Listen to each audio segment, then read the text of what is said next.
Hey guys, welcome to the Visual Studio Code. So in today's video I will go and show you how to set up your virtual environment.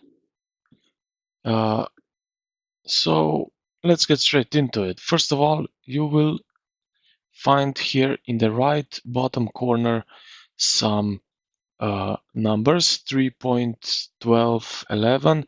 This is the version of your Python. Click on that. And here it opens the select in interpreter.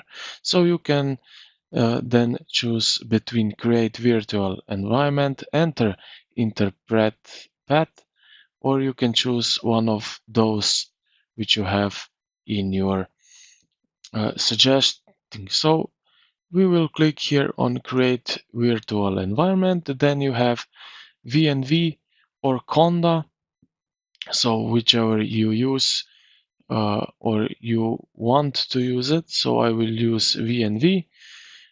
After that, here you have that you can enter uh, interpreter. If you have it, you can find it on your computer, or I will click on this one here. After that, creating environment will show up here.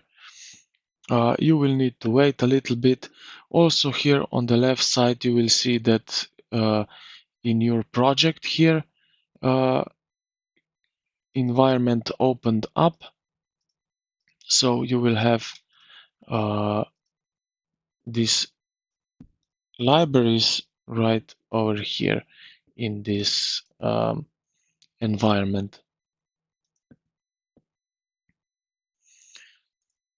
So as you can see, I can use that one now and it works perfectly fine. So I hope it helped you out how to choose your virtual environment. So if you found out helpful, consider to like and subscribe to the channel. Thank you for watching and I will see you in the next one.